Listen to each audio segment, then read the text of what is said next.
तो आज के डिफेंस वीडियो में एएमसीए के बारे में बात करेंगे कि भारत ने एएमसीए प्रोजेक्ट क्यों चालू किया, एएमसीए में कौन सा इंजन लगेगा, एएमसीए में कौन सा रडार का यूज़ होगा, एएमसीए के स्पेसिफिकेशन और एएमसीए का प्रोटोटाइप कब बन के तैयार होगा और एएमसीए भारतीय वायुसेना में कब शामिल होगा और अंत में एएमसीए मार्क 2 कब आएगा और जो डायरेक्ट एनर्जी वेपन है वो क्या एएमसीए में लगेगी या नहीं लगेगी, तो इसी के बारे में डिटेल से बताऊंगा।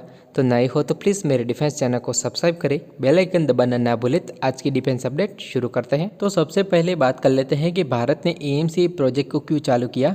तो भारत एएमसीए से पहले रशिया के साथ एफजीएफए प्रोजेक्ट में शामिल था, पर जो एफजीएफए प्रोजेक्ट है उसमें भारत को बार बार फंडिंग की आवश्यकता ज़रूर पड़ रही थी, यानी कि रशिया भारत को बार बार फंडिंग करने की बात कह रहा था। इसके अलावा भारत जो एफजीएफए का स्टेल्थ फीचर था उससे भी नाखुश था। इसके अलावा तीसरी सबसे बड़ी वजह ये थी टेक्नोलॉजी ट्रांसफ़र को लेकर। तो रशिया फुल्ली टेक्नोलॉजी ट्रांसफ़र नहीं करना चाहता था, वह लिमिटेड टेक्नोलॉजी ट्रांसफ़र के साथ भारत को एफजीएफए प्रोजेक्ट ऑफर कर रहा था। तो इसी चीज़ की वजह से भारत ने एफजीएफए प्रोजेक्ट को क्विट करके अपना खुद का ही एडवांस मीडियम कॉम्बैट एयरक्राफ्ट यानी कि अमका प्रोजेक्ट चालू किया। तो अब अमका के इंजन के बारे में बात कर लेते हैं। तो जो अमका के इनिशियल बैच यानी कि जो स्टार्टिंग के फाइटर जेट होंगे उसमें GE F414 INS-6 इंजन लगा होगा।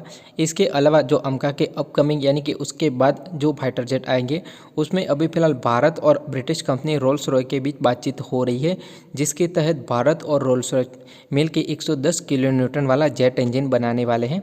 इसके अलावा जो अमका होगा उसमें थ्रस्ट वेक्टरिंग नोजल भी दिए जाएंगे, जिसके कारण जो अमका की मनोवरेबिलिटी है वो बहुत ही ज़्यादा बढ़ने वाली है। तो अमका के रडार की बात करें तो अमका के रडार के लिए अभी फिलहाल DRDO उत्तम नेक्स्ट जनरेशन रडार बना रहा है, जिसके TR मॉड्यूल गैलियम आर्सेनाइड की जगह गैलियम नाइट्राइड के TR मॉड्यूल होने वाले हैं। तो जो गैलियम नाइट्राइड के TL मॉड्यूल होंगे वो गैलियम आर्सेनाइड की कंपेयर में ज़्यादा रेंज और कम पावर को खर्च करने वाले हैं। तो भारतीय अमका के लिए बहुत ही बड़ी चीज़ साबित हो सकती है। इसके अलावा एएमसीए का जो उत्तम नेक्स्ट जनरेशन रडार होगा उसकी रेंज 300 किलोमीटर के आसपास रहने वाली है। तो बहुत ही जल्द उत्तम नेक्स्ट जनरेशन रडार बनके तैयार हो जाएगा।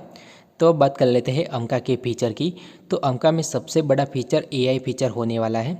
तो अगर अमका के साथ कोई भी छेड़छाड़ी करता है तो तुरंत अमका का AI फीचर पायलट को सूचित कर देगा कि फाइटर जेट में कोई गड़बड़ी है। इसके अलावा अमका का जो AI फीचर होगा वो ऑटो टेकऑफ और ऑटो लैंडिंग भी कर पाएगा। इसके अलावा automatic air to air refuelling भी पॉसिबल होने वाली है। तो अमका के AI फीचर की सबसे बड़ी बात ये रहने वाली है कि अगर लड़ाई के दौरान फाइटर पायलट बेहोश हो जाता है तो जो अमका है वो अपने नज़दीकी एयरबेस पे खुद ब खुद लैंडिंग कर पाएगा। इसके अलावा अमका अपने साथ जो स्वार्म ड्रोन है उनको भी ऑपरेट कर पाएगा। इसके अलावा जो कैट वॉरियर, कैट अल्फा और कैट सिस्टम है उसको भी बड़ी ही आसानी से अमका अपने साथ ऑपरेट कर पाएगा। तो अब सबसे बड़ी बात कर लेते हैं कि जो AMCA में लेज़र वेपन आएगा या नहीं आएगा। तो अमका के मार्क 1 में लेज़र वेपन नहीं आएगा, पर अमका मार्क 2 होगा उसमें ज़रूर लेज़र वेपन आएगा। तो अभी फिलहाल DRDO के द्वारा अमका के लिए लेज़र वेपन पे भी काम किया जा रहा है।